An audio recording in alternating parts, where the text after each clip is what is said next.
war stories from our travels abroad. Some that are quite funny.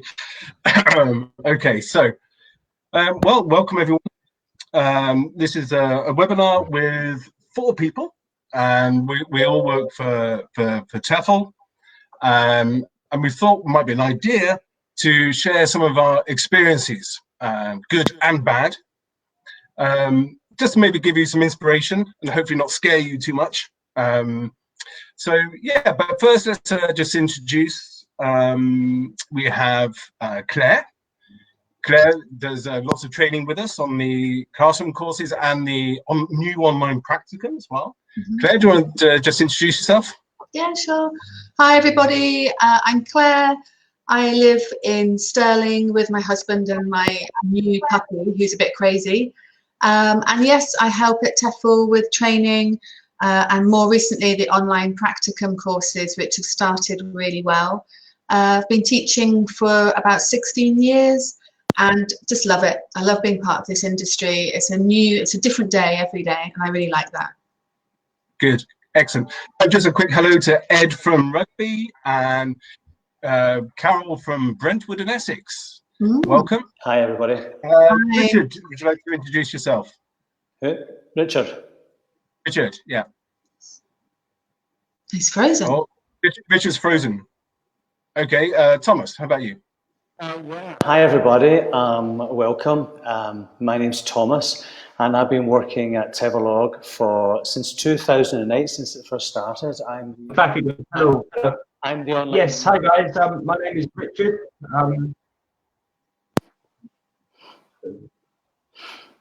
Okay. Well, thanks, Thomas, and hi, Rich. Rich, you're breaking up a bit there, but Richard works with TEFL, being a TEFL advisor. Hello. Hi. Giving everybody the benefit of his experience. Okay, so we thought we'd just start off just a bit about how we got started in TEFL. Wait, I'll introduce myself. I'm Joe. I also work at TEFL. And the founder, one of the co-founders of TEFL. So how about we start off telling us about how you got started in TEFL. Rich, how about you?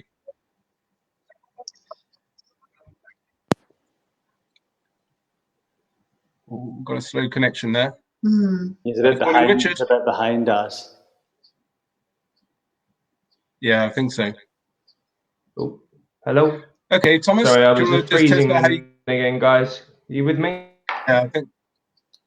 Okay, Thomas, do you want to just tell us how you got started in TEFL? How did I get started in TEFL? Oh, it was about 31 years ago. I came to Madrid. I actually I didn't say before, been living in Spain for nearly 30 years, just outside Madrid in a place called El Escorial. If everyone's ever been, it's wonderful. And I got started when I first came to Madrid. And I was looking for work, really, and someone said, hey, do you want to teach English? So I said, well, I've never taught in English before. I didn't know any grammar because at that time we didn't get taught grammar in school. Anyway, I said, well, okay, let's go. Went there, and it was a private class, and I remember knocking on the door, and the butler opened the door. They were quite posh. It was lots of money. And I had my Dr. Martens on in a t-shirt, I didn't realize. And I followed the butler through to the room, the big double doors. It was a bit scary. And then this girl, she was a teenager, she was sitting at the table. It's all very posh, and I was standing there. And I said, okay, I'm your English teacher. I said, what do you want to do? And she said, I've got a phonetics exam in a month. And I thought, what's that? I didn't know what phonetics was. And she said, and I said, okay, well, let's talk today. And, we'll see, we'll chat and see, have a conversation.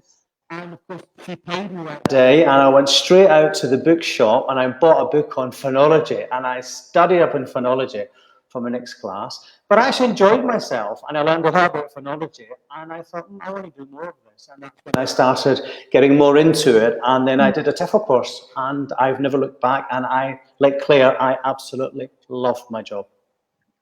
Excellent. Okay, Claire, how about you? How did you get started in TEFL? Me, yeah.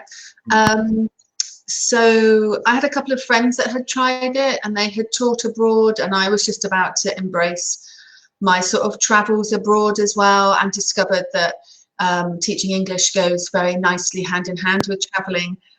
So I did a bit of freelance teaching in Australia, one-to-one, similar experience to Thomas, not really knowing an awful lot about it and what I should be doing. And like Thomas as well, grammar was a little bit of a shock to the system. I think it is for all of us.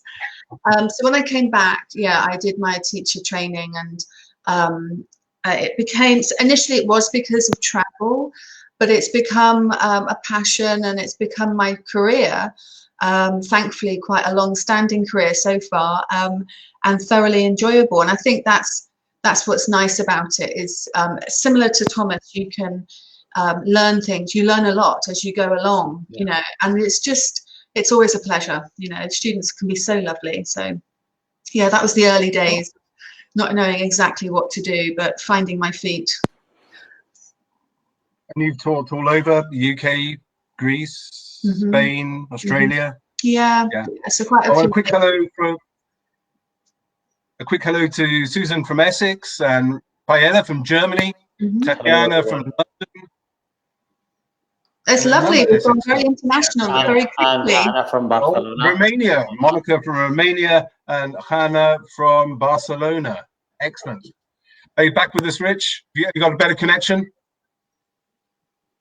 No. Okay. Great. Okay. Well, I started teaching, I don't know, BC 09, I think it was, out in Greece. Basically, out in Greece, they were still wearing togas when I was out there. So it's quite a long time ago. And yeah, so I spent a good 6 years in Greece, a couple of years in France, taught in the UK, Ireland, US, China. Yeah, I mean, yeah, it's been a whirlwind of the last however long it is. Yeah, I mean, like you guys, I got started in TEFL by accident. I was working in a place called Hull, and I don't know if anybody's ever been to Hull. Anybody watching been to Hull? I was working in a tax office in Hull, and if you've ever been to Hull, you'll understand when you need to get out of Hull, and so that's what I did. Yeah, teaching in Greece was like, yes, it's not Hull. But I tell you what, the idea of teaching at all scared the Jesus out of me. I don't know about you guys, but I mean, the thought of standing up in front of people, I nearly didn't go. You know, the tax office in Hull was probably, you know, a little bit better than actually standing up in front of people. But luckily I did go, and my life changed completely. Brings me to actually, what do you reckon remember what your first lesson was? Mine. Yeah, good. Yeah, Thomas. Well, my first lesson was the phonology one. But my first lesson in the school, I mean, I remember the school, they kind of said to me, look, you've got this group of 15. And I thought, God, that's a really big group, because, you know, I had just started planning lessons, and lessons were taking 5 hours to plan 1 hour lesson, you know, at the start. I mean, not now, man, now you get used to it. And I remember they said, you've got 15 students. So I planned for 15 students. I was very nervous about it, and I was the whole weekend planning it. And I had all the packs of, you know, in those days, we didn't print stuff on the computer. Everything was done. Remember, Claire and Joe? Everything was done. You had to draw it yourself, all handmade, scissors and sellotape. So I had it all perfectly done. It took me the whole weekend, went there, walked in there, and they were 50, not 15. And I thought, oh my goodness, I don't have enough stuff. I just pretended that I wasn't panicking. And I don't know, I just did it. I just, instead of getting them in pairs, I put them in groups, and something automatic just happened. And I just dealt with it, and it actually went really, really well, and no one noticed, because I spoke to students later on down the line, and I said, did you notice? And they were like, no. So, you know, they don't notice. Yeah. Just quick hello to Louise from Dubai, and Bambi from London, and Natalie from Wales, who's just completed her TEFL, but not taken the next step yet. And it is scary. I agree with Natalie. It's lovely to see we've got so many people from the USA. Oh no, are there opportunities from the USA? Okay, we'll have a look at that shortly. And we're just, Rich, welcome back. We're just describing our first lesson. Claire, what was your first lesson like? Yes, I did a taste course. Right, okay. So I did. Can you guys hear me? Okay? Yeah, sorry, I seem to have some great. You've gone again, Richard. Oh, what a shame. Oh, it's really fragile. Okay, Claire. Okay, Claire, your first lesson. Yeah, sorry. And I did a taster, a 15-minute micro teach on a taster course before I sort of went head first into teacher training. And I remember I think it was a reading, it was a skills lesson, and the article was about the mind and how the mind works. I know what book it came from, and it's probably still around today. And it was some of the comments in the chat box. It is really nerve-wracking, and it is quite scary. Traditionally at parties, at house parties, I'm in the kitchen. I'm not out on the dance floor in the lounge. You know, I'm quite introvert and quite shy, and so having to speak in front of this group of students was, yeah, very nerve-wracking. However, you know, the trainers were lovely. They were very, very supportive, and the materials worked really well. And so by the end of it, sort of 15, 20 minutes later, I just found it was such a thrill. And I enjoyed it so much. And it is a sort of a light bulb moment, and you think, wow, this is exactly what I want to do. I want to do this. I want to get better at it and improve and get really good at it, you know, sort of thing. So, yeah, it was quite life-changing, really, because before that, I'd worked in an office in a bank. So, and I don't know when you come out, I mean, when you make that jump and you do your first class and you prepare yourself, it's actually not that difficult. When you're in there and then you're halfway through, you think, oh, what was all the fuss about? And then when you come out, the buzz, you're just dying to get to do more. You're just buzzing. So yes, yeah, you are. Buzzing. The greater the fear, the greater the buzz. And yeah, my lesson was totally unplanned. I basically arrived at the bus station, this mountain town in Greece, and arrived at the school, and the school owner said, "Right, Joe, can you just go and do a lesson?" Well, what? So I stood in front of this class, and I don't think I've ever had a drier mouth ever. You know, and my palms are sweating. When do your palms ever sweat? I don't know. And I'm pretty sure my legs were about to buckle. It was the scariest thing I've ever done. You know, I would have much preferred to climb Everest or something. You know, and but it got better. You know, and thankfully, I did it for the. You know, I did it. I mean, but it was scary for me. But you kind of you do it anyway. And so you kind of you kind of learned really quickly what not to do. Yeah, basically, yeah. Learn the hard way. Just some more hello. We got Hilary from Belfast. Hi, hello. Got a question for you, actually, Thomas. Hilary is doing the 120-hour TEFL course, degree in history, and A-level in Spanish, and will be keen to teach English in Spain. Any advice for Hilary? Thomas? Spain with she's asking what are the opportunities to teach in Spain without actually in Spain without a teaching degree, without a degree. The world's your oyster in Spain. I mean, if you're teaching in academies or private schools, you don't, I mean, as far as I know, you don't need a degree for teaching English here. Yeah, they'll want you to they'll want a TEFL course. Again, it depends where you're working. I mean, if you're working in a very exclusive private school, they may ask for more qualifications. But I've never known anyone to have any difficulties whatsoever finding work in Spain without a degree that doesn't have a degree. So just go for it. You can apply for work if you're in the UK or you're in Belfast. Excuse me. You can apply for work online. I think for most people would say the best way to find work here in Spain is actually come here, maybe in the summer and go around, maybe in September, go around the schools and actually apply face to face. But I don't think you'll have any problem finding work without a degree. Okay, great. Laura, hi from Italy. Hi, Laura.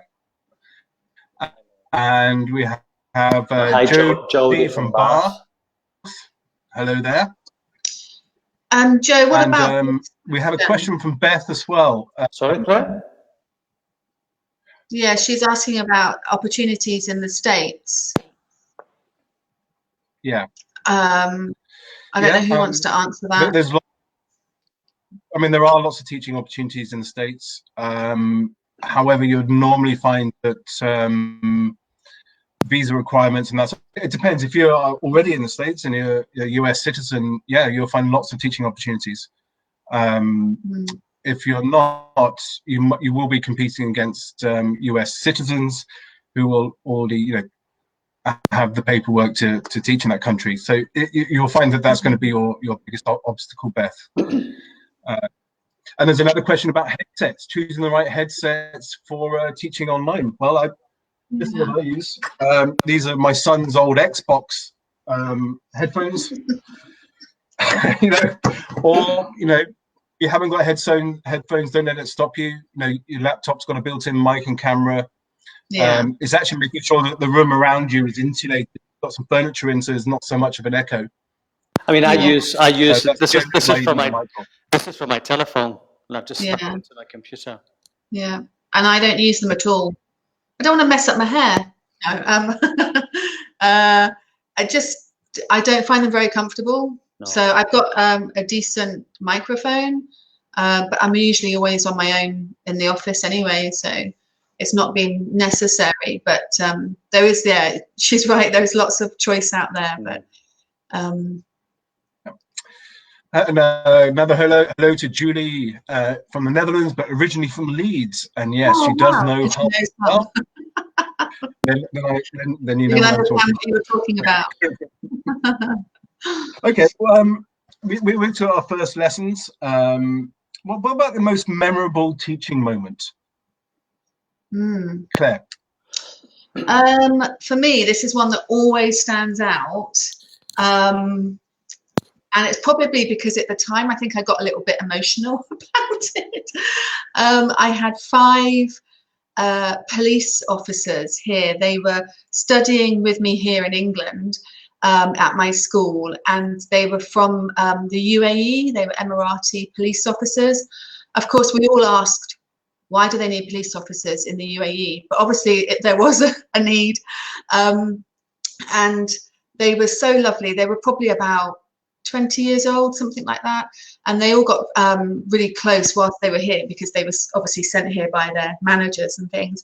And we saw them, I taught them the most out of the team, and we saw them progress from elementary through to pre-intermediate, intermediate, up to upper intermediate, which then meant that they could join the police college, which is somewhere in the Midlands in England, and they could start their relevant police officer training there.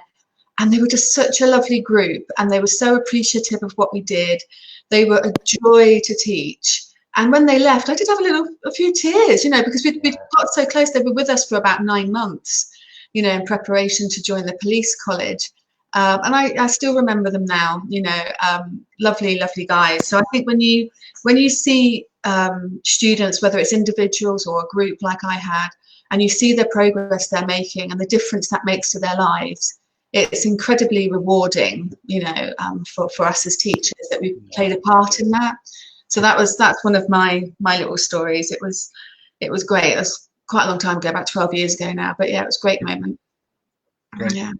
I must be about being part of their lives. I mean, I'm still in touch with a lot of students. They're now in their 30s and all got careers, and their English is absolutely essential to most of their careers. And it's you're a massive part of that. What about you, Thomas? There's so many memories. I mean, I've been teaching for 30 odd years, so I've got so many wonderful memories. One that stands out is a student. I'll say his first name, Alfonso. I started teaching him when he was 13, and he was difficult. He was he didn't behave very well. He was disengaged in class. He was a bit of a terror, actually, in class. And none of the teachers wanted to teach him. He was difficult. And the other students didn't have a chance to learn because Alfonso always wanted to take over. He needed a lot of attention. So I went in there. The school asked me to go when I was the director of studies there. So they asked, I had the most experience, so they asked me to go in and have a look. I went in there and I kind of took a liking to Alfonso. I don't know, I thought, there's more going on here. So I studied him for a while and I did a few classes. And I realized that what was wrong was he was under-challenged. Yeah. He was just bored, and he was bored. He was in the wrong level. But of course, what happens in a lot of academies is that they put students at different levels because they don't want to make up groups because they need the money and they want people to pay. So he was in the wrong level. They didn't have another group for him because the higher level they were adults. He was only 13, 14. So what I did was I spoke to Alfonso on his own. I said, look, Alfonso, let's negotiate here. And I said, look, if you collaborate and we do the grammar in the first part of the lesson, I'll organise that the whole group do a magazine. And you guys, I'll leave you alone to do the magazine the way you want it. You can work out who's the editor, who's this and who does that and who writes what. And if you guys do the magazine, if you do the magazine, I will get it printed at the end of the year. So let's do a deal. So he said, yeah, okay. And it was just turned everything around. The students got all together and they planned everything themselves. They were meeting at the weekends to do this magazine. So they were learning loads. And of course, that helped improve their grammar as well. They were well behaved in class. And at the end of it, I printed a beautiful magazine for them, got like 20 copies made. And they were delighted. And I saw him years later in the street where he saw me. This guy comes up behind me, lifts me up, and he went, hi, Thomas, it's Alfonso. And I turned around, there he was, like 20 odd years old. And he said to me, you changed my life. You were wonderful. And he said, and because of you, my English improved and I've got a really good job now. And it was very, like you, Claire, it was very moving. And I never forget it. And I mean, I never forget that we're actually helping to mold people's lives and shape their lives, and it's wonderful. Really wonderful. Yeah. Nice story. So just some other questions and a few hellos. Beth, you're from Virginia. It's not just immigrants, but actually you'll find a lot of groups from all over the world coming to learn English at language schools in the States. You can have groups of Japanese students, Chinese students, European students. At the moment, though, that might not be the case, obviously. But once the lockdown finishes, opportunities will increase for sure. Another question from Jody there, guys. If you can see that one. Yeah. Teach children online. I think there's no reason not to try teaching online even before you've finished your English degree, Jody. If you've already got your PGC as well, you've obviously got a lot of training and experience for planning and things like which is easily transferable.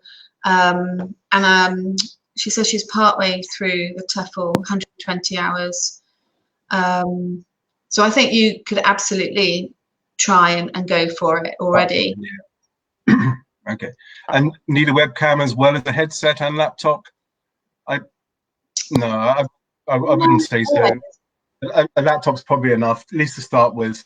And you can see how the quality of the laptop is. If the audio needs improved, maybe a headset. But see how it goes first. I think Joe's right. I think you need to play it by ear and then see how it goes and then adjust depending on what the sound and stuff are like for the students. Yeah. Okay, another question from Joanna there about did we answer that one with Joanna? Oh no, yeah, we got there. Okay, that's been answered. Some other questions there. Yeah, I saw one from Carol. Yeah. And she's asking how many attempts. She's writing her PPP lesson plan. She's worried if she doesn't get that right, how many attempts, Thomas, on the 20 hour. On quizzes, you've got unlimited attempts. But on tutor marked assignments, you've got there are 3 attempts. don't worry about that. People say, "Oh, I've only got 3." I mean, 3 is normally enough. If you're asked to redo once or twice, your tutor will give you the guidance and the feedback that you need to pass. If you're something you're not sure about, or you're on your 3rd attempt, email your tutor and say, "Look, what do I need to do to pass this? I've only got one more go." Yeah. So I wouldn't worry about that. And to be honest, if you're nearly a pass, we can sneak you in an extra go. So don't worry.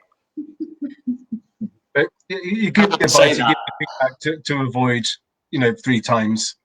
So Thomas and crew are there to help you through and help you pass these assignments. So don't be afraid to email. I mean, sometimes our student maybe is on their 3rd go, and they say, "Oh, I'm really worried," and I realise that they've never actually emailed me before about their questions. And maybe students don't want to bother tutors or whatever, but we're here to be bothered. Email us with any questions you have about your assignment. We're more than happy to help. We love our work, so email. Okay, and we've got Krista Jones, currently in France and looking to get started teaching online. Krista, honestly, the best way is just to apply for some jobs. If you go to the job centre on TEFL.org, you'll see a number of online platforms, online schools that they're recruiting for teachers. Just get the application in there. Just get started. They will supply you with students, quite often with lesson plans as well, and a platform. But you need to just get those applications in, and that's you getting started then. Yeah. Another question from Julie Lane about teaching in Spain, actually. Julie, shall I answer? When you guys want to, yeah. Because I'm here in Spain. I would also like to, okay, hang on. To teach in Spain, you want to go to Cartagena or Malaga. You just need your TEFL course. To get work, your TEFL course is enough. Of course, we have special. I mean, if you want to teach children, I would recommend doing the Young Learners Advanced course as well. Why do an advanced course? Do an advanced course because it kind of specialises you in stuff. We have the Teaching English Online Advanced course. We've got the Young Learners Advanced course and the Business English Advanced course. If you're going to Malaga and you're teaching, say, children and business people, I would do those 2 advanced courses. Not because you need them on your CV to find work, although it will give you the edge on other tutors, teachers who are applying for the work. It will give you, it will specialise you and build your confidence and make you feel better. That's really all you need. There is a lot of teaching work in Spain. But one thing is to bear in mind, in Spain, they'll give you a little, normally what happens is you can either get your timetable filled immediately, or they'll try you out and give you a little bit of work, see how it goes. And if you do a good job, they'll give you as much work as you need. Yeah. Okay, great. We've got some more questions, but we'll come back to those shortly. I've got another question for you guys. Now we've looked at how wonderful the teaching experiences have been, but can you think of a really perhaps not so great experience? A time when things went wrong. Claire, you first. Ladies first, right? I remember quite vividly, I'd been teaching about a year or 2, and then for some strange reason at the school I was teaching at, we had 4 teachers who didn't show up for class that day. They all left on the same day. It's very odd, and I don't know to this day why it happened.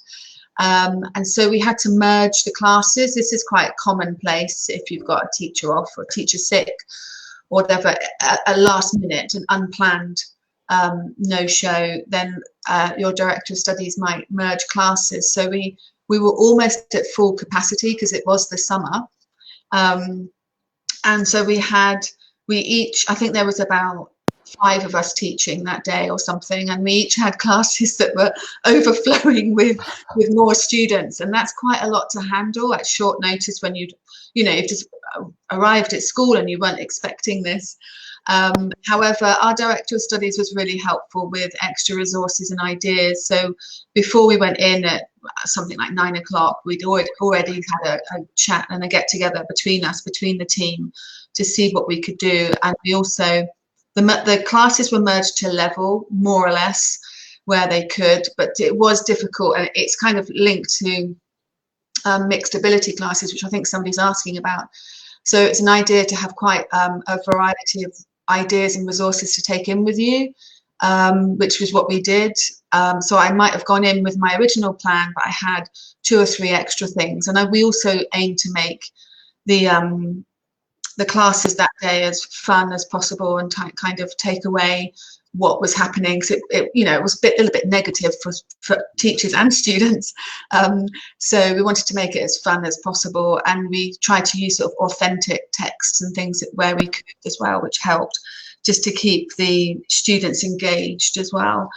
So it was unplanned and unprepared for, but it was good to kind of build on our sort of coping skills for things. Things happen, photocopier breaks, or whatever, things happen, and so it's good to sort of think outside the box sometimes and push yourself from now and again, not too often.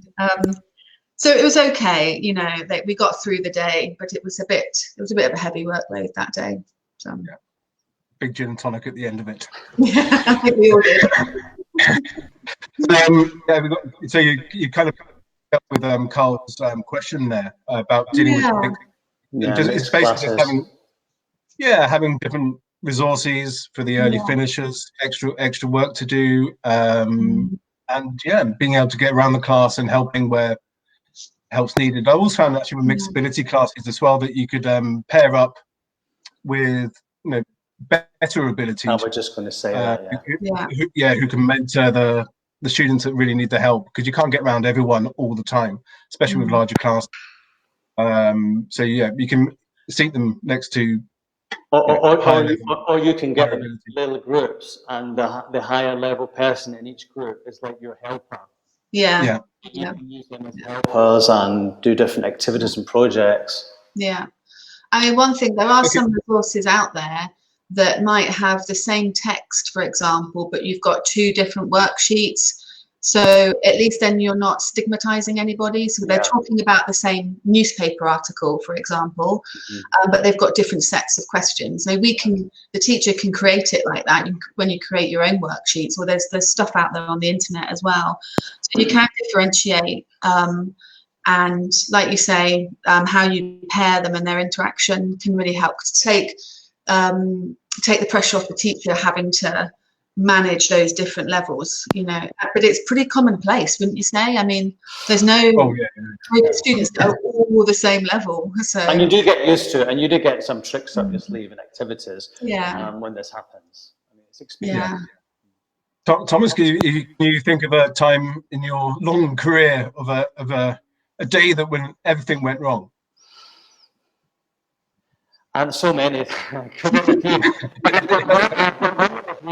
Really uncomfortable, and it was with a one-to-one, and it was this guy. He was in the centre of Madrid, and he was a really big boss in an oil company here, and he wanted classes, and I was doing business classes in that company, but he wanted classes at home, private classes after work. And he wanted an hour and a half classes. Now, an hour and a half or a one-to-one, you've got to have a lot of stuff planned. I was still starting out teaching then, so I thought I had a lot of stuff planned, and I thought I had a really good lesson planned. And the thing is, when I went into his house, and I sat down in front of his desk, and he sat at the other side of his desk. And that's actually something I don't do in a one-to-one now. Now I've learned one-to-one, we sit together and make it more informal. So he sat in front of his desk, and behind him, he had a great big clock hung on the wall here, and it was just ticking and ticking and ticking. And I was looking at that clock, and I was looking at him, and then he did the materials in 20 minutes. So I had another, hour and 10 minutes, and I had nothing else. I had no extra materials because I didn't know you had to at that time. And this clock was going tick, tick, tick. And I thought, what am I going to do with him? And I said, so any plans for the weekend? And he just went, no. And I was like, oh, it's going to tick, tick, tick the clock. And I just sat there and I was just asking stupid questions.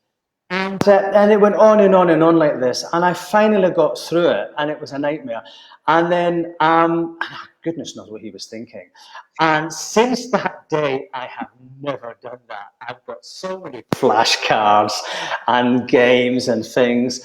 And for me, that was a real uncomfortable class. And it's never happened again because I learned the hard way. Like you learned, Joe, the hard way, jumping into a class, you didn't have anything prepared. And I always have too much now. I have too much. Yeah, me too. Yeah. I mean, the thing that I got wrong when I first started teaching in Greece, because I arrived in August, and another teacher from another school said to me, Joe, whatever you do, don't smile until Christmas. And this was August. I said, I went into the class as everybody's friend, I was really relaxed, all that sort of. But it took me until Christmas to get any kind of discipline in the classroom.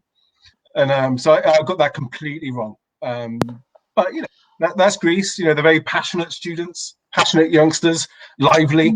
But yeah, it was my discipline was way off, way off.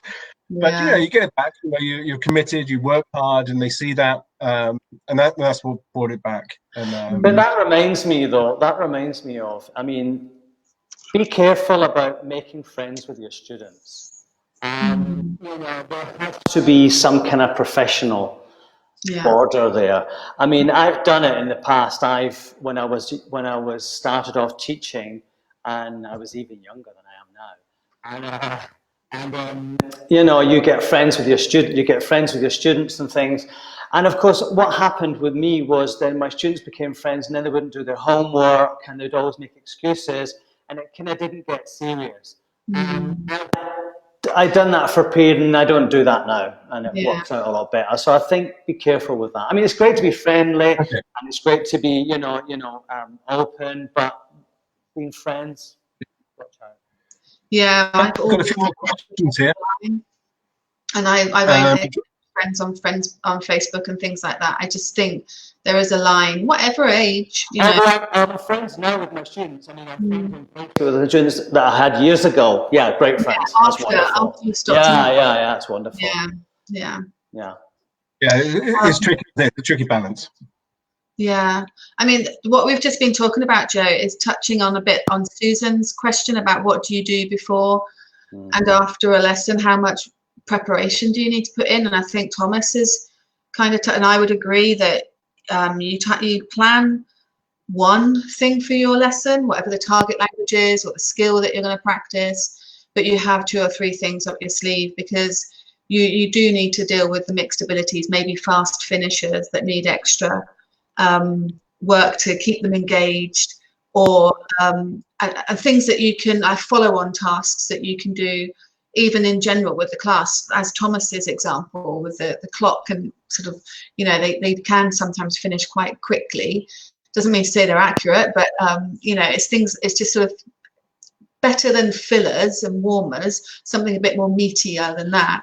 But you do end up going with quite a few more tasks just in case. And if you don't use them, you can use them in the next lesson or another time. It's not wasted preparation at all. I mean, if I'm teaching the present perfect, I'll have my activities and my lesson plan, a PPP lesson for the present perfect. But I'll have maybe 5 controlled that's activities good. and maybe 7 freer activities. And also, because of experience, you get a lot of activities in your head anyway that you can just kind of magically appear from your head. And there's a question here, which is a really good one from Jodie. And it's, I think Jodie's thinking of buying a whiteboard for online teaching. With platforms like Zoom and Bramble, they've already got boards on there. So yeah, not necessary. Jodie. And it's much better to use an interactive board on a platform like Zoom or Bramble because students can use it too. Because if you had your own whiteboard, it would be here and it would be more difficult. Yeah, and they can save it. It's not interactive. Sorry? Claire, you've just finished the practicum course yesterday. You finished a course, and all the students were using whiteboards on that, were they? Oh, is that for me? Sorry, Jay. Yeah. Yeah, so we finished Whiteboard. today. And Zoom, you can share your screen, whether it's showing a website or you can share your whiteboard, but either of those, the students can write across. So if you had a text from a website, they can write on it, or if you had your whiteboard, they can write on that, or draw lines, match things, stamp icons. You can do ticks and crosses as if you're marking it, and they're in green and red as if it's correct, and incorrect answers, for example. So there's plenty to do, but what's great about it is you can then save that whiteboard. That will save to your, for example, your desktop, and you can send it, you can share it with students afterwards, or they can take a screenshot and then they've got it on their records as well. So that's much more student friendly than your own board in the background that they wouldn't have access to. And in fact, in our practicum course, if you sign up for that, you actually learn how to do that. So you learn how to use Zoom with the interactive whiteboard and how to do activities. Yeah, it's really good. You'll even be delivering. You learn how to give your own lesson on it, and you'll actually do that with lots and lots of tutor feedback. So it's quite nice. Okay, another question here from, pardon my pronunciation, but Curatil N. Mahmood, I think, yep. So tips for teaching English online. But you've already been teaching for 4 years, so you've got a good grasp on lesson planning, which is absolutely key. A good grasp on interacting with students. To get teaching online, really, you just need to get started. Apply for some of the jobs that are on the job centre. Perhaps take the practicum course that Claire is talking about. That will give you that confidence in using the tech. But really, you've just got to get started and apply for the jobs. There's lots and lots of jobs out there, lots of platforms you can apply to. Okay, we're going to work through some more of these questions. Jodie, we've covered there. Yes. And Ed, what are the opportunities for teaching business English in Andalusia in Spain? Thomas? Well, I live here, so there's lots of teaching work in Spain, lots of business English teaching work in Spain. It is true that there's probably more work in Madrid or Barcelona than in any other areas because they're the main cities. But there's still a lot of work in Andalusia. You can get work through a school. Normally what people do is you get work through a school and they'll send you to business classes. And you can also and as you get to know people, it takes time. As you get to know people, you get private business classes in companies. And once you're in a company, say in Repsol, for example, the oil company, I mean, this happened to me, you get a job there, you get a private student in there, and then other people start saying, hey, can you give me your teacher's phone number? And if you're doing a good job, before you know it, in a year, you've got loads of private students there, and you can charge more with private students than you can with a school. So in the beginning, maybe I would work with a school and then slowly get your own private students. There's work everywhere in Spain, and there's work business English in Andalusia too. Yeah, plenty of work. Okay, we've got another question here from Natalie, and this is a very good point, Natalie. You were scammed by looking at an online teaching ad on Indeed or Read websites. So the online platforms that we work with on our own jobs board are ones that we've contacted, we know about, and if we ever find any complaints from any of our schools, we immediately just withdraw them. We don't advertise them. But I know that for a fact there are 5 up there right at the moment that are big organizations. And if anybody's ever asking access to your computer for any reason, always say no, no matter what the reason is. Or pay money. And I think that's a really good point, Natalie. I think you've brought something up there that actually everybody should be aware of. Yeah, and if they ask you to pay money to get your job, don't pay money. In fact, we'll just check some of our information on the website to make sure that that's actually included. Natalie. So thanks for bringing that up. But the jobs that we have on the job centre, they're all verified. Yeah, they're big organisations that recruit, hundreds and thousands of teachers. Some of them. So yeah, you'll be fine there. And I can imagine why you're still scared to apply online. Good to be aware. Can I just say something quickly to Ed about work in Andalusia, which I should have said. Ed, there's lots of work, but there's also lots of competition. Lots of people want to live in the cross-border, so especially. So there's a lot of competition. So just make sure that you stand out, that your CV stands out, and the competition. How do you do that? In fact, there's just been posted a link there on the TEFL org site. There's an article there about TEFL scams and bad employers. So follow that link. Yeah, be aware. There's lots of dodgy people out there. So not lots. I mean, some. Most people are wonderful. But yeah, okay, great. So I think that's all the questions covered. I did have one last question for you guys. What's one piece of advice you would give to someone who's looking to get started in TEFL, perhaps starting their first job? Thomas. So say that again. Thinking. One piece of advice you would give to someone starting in TEFL? And they're starting their first class, or they're starting the TEFL course? You choose. Okay, if someone's... Sorry? Starting their first job. Right, starting your first job. Right, starting your first job, you've got a great... You're going to probably you'll be a little bit nervous, which is good, it's exciting. Kind of gets things moving. My advice would be to make sure that you've got a good lesson plan that you feel comfortable with. And try to, if you're teaching, for example, the present perfect, whatever you're teaching in that class, try to think about what questions the students are going to ask you so that you've got solutions for those questions.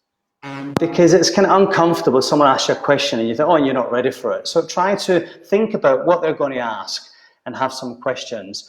I would start off, because you don't know them, with a kind of getting to know you activity. And it could be everybody walking around, something kinesthetic, asking questions about each other, where they come from, what they do, where they live, so that so you can create an open and English speaking, because we're doing this in English straight away. So it's very friendly. So that's kind of what I would say. So make it I'll start off with something dynamic, people moving around, getting to know each other, and have a really good lesson plan with lots of solutions for questions you think your students will ask. Yeah. Okay, and Claire? I would, when within your first job of teaching English, sometimes if you work for a school, they might buddy you up with a more experienced teacher that can help you with lesson planning or finding resources and things like that. If you're not at a school, maybe you're freelancing and you're teaching online.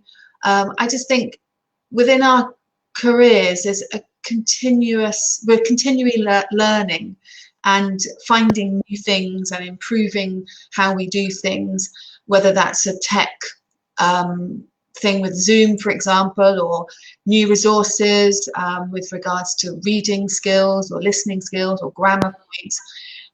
So keep broadening your network, which might be, if you freelance at home and so you work on your own, it might be that your network becomes online. So things like having a look at the TEFL blog for ideas, because there's plenty of articles on there about planning and resources and things, but also extending your network through other organizations that create resources and lesson plans, especially at the beginning when planning can take so long. For a 1 hour lesson, you might take 2 or 3 hours to plan it, and that's absolutely normal because it's all new to you.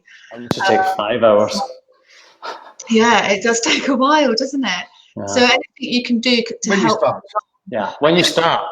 But then you recycle it, and then it's easier. And I mean, I have to tell you something. If I'm going to a business class now, you can actually make up a lesson plan in your head on the way there. Yeah, with experience that gets a lot easier. But I think, you know, whether you work in school or whether you work freelance on your own, we learn so much from each other, how other people plan, resources, you know, that you steal and things. So I think broadening your network is really important. Yeah. Okay, we've got a few more questions still coming in. One from Susan there. Do companies want a CV or application form? Does it vary? Generally, yeah, a CV, absolutely. And make sure when you write your CV that it's tailored towards the job that you're doing. And you'll be surprised at the number of transferable skills that, you know, it could be an office job. You mean you're a good organizer. That's a transferable skill. So bring in stuff that you think, you know, experience that is going to be tailored towards the job that you're doing. Yeah. Some companies have their own application form. Absolutely. If they do, well, you'll need to fill it in. But otherwise, it's, you know, quite often it's a CV and a photo. Photo is very, very common. But certainly a CV. Yeah, get that sorted. And sometimes they want to see a photocopy of your TEFL course. Yeah. Yeah, your certificate. Yes. Yeah, absolutely. Yeah. You get a PDF at the end of the course. Yeah. Natalie, you've been researching the company Cambly. Cambly's a well-known organisation for teaching. We want you to download their content before you can access anything at all. I mean, that should be okay because Cambly, a well-respected organisation. You might want. I don't know if you're on your laptop you have antivirus software. I mean, that might give you that reassurance and that confidence if you do have that, so you're not downloading any sort of Trojans or any horrible viruses. And don't apologize for all the questions, Natalie, at all. Where do I find a reliable needs analysis questionnaire? Is there one on the online course, isn't there? There's one on we do one on the practicum course. Yeah, we've got ideas for that. I mean, Claire did that the other day. There's a great needs analysis there. You can also, if you want, you can Google needs analysis in English. There's loads of stuff there online as well. Okay, we've got more questions here coming in. Ellen, one from Ellen there. Still on my own. So I've been a college lecturer for 25 years, looking to work from home in the future. Is this qualification enough? You might find, Ellen, that you will also need a TEFL course. The teaching methodology is different, and the approach you will take is going to be a little bit different than, say, lecturing, because you really need to sort of get into the mindset of this about elicitation and getting the student to speak rather than you to speak. But your experience, you know, at being in front of students and mentoring and teaching and lecturing to students will be invaluable classroom experience that you have. But I would recommend doing, Ellen, a TEFL course. Hilary, got one from Hilary there. With the current situation with COVID, affects opportunities to work teaching English in, for example, Spain. I mean, we're still on lockdown. We're still under state of emergency, but we are coming out of it and slowly in the first phase. Yeah, schools here are closed, and they'll be closed, we're thinking, till September. So there's no work in schools. You can't go places to private classes to a place. So that's closed until September. But online learning has boomed here. It's massive, and really massive. And most people, I mean, all my friends are teachers, and they teach in state schools, they teach in universities, and all of their, I mean, they're still teaching, but they're doing it online. And this is why we have our teaching English online advanced course. We have added many more videos and demos and things to that, because lots of people are doing it, because here in Spain, online learning is massive now. So there's lots and lots of work, but it's all online. And in September, when schools go back, I think online learning will still be big. Yeah. So. And a quick question from Beth. Good option in retirement. I would say probably around about 10% of people who take our courses are in that sort of retirement phase of their life, Beth. So yeah, it is a great opportunity. You might find some schools and some online platforms want younger teachers and some will want older ones, more experience, got more life experience, especially for, the adult teaching. So it really, really depends, Beth, but absolutely, yeah, it's a good choice. We've got a few more questions here. Sorry, guys, I'm kind of rushing it a wee bit. And Wendy, got a question from there. Wendy, Claire, was one for you? Well, yes, I mean, that's what we're doing in the online practicum. It's 6 hours. We do a little bit of theory to start with, but then it's really over to you guys to have a go at teaching online. So everybody has a go. They've planned a lesson and they will teach it to us within the group. So we become students again for an hour or so. And it's really good practical help because we can give feedback from the other students and myself, the trainer, and we can talk about things that you can do to improve it or what went well, because so far this week, the few that I've had this week have done fantastically well. So it's a really good opportunity to have a practical go at teaching online in a safe environment. Yeah, great. And I've got one final just comment from Ellen there, just clarifying her position. So, oh yeah, you meant the TEFL course. That's great. Yeah, absolutely. Especially with your experience, with, in the classroom, you'll be able to find work. Yeah, really, really easy, I'm sure. Okay, well, I think that's the end of our questions. And my thought on any sort of last piece of advice or one piece of advice would be from my own experience in Hull, where I very, very nearly didn't go to Greece to teach English because I was so scared of actually standing up in front of people. Luckily, I did go because the tax office was so awful. So all I can say is just do it. Book a flight, take a TEFL course, do one small step which puts you closer in that direction. Your life will change, and for the better. So I'd say just do it. Okay. Right. Okay, guys. Anything to add? Any last words? Any final last words? I'd just say I'm the same as Joe, really.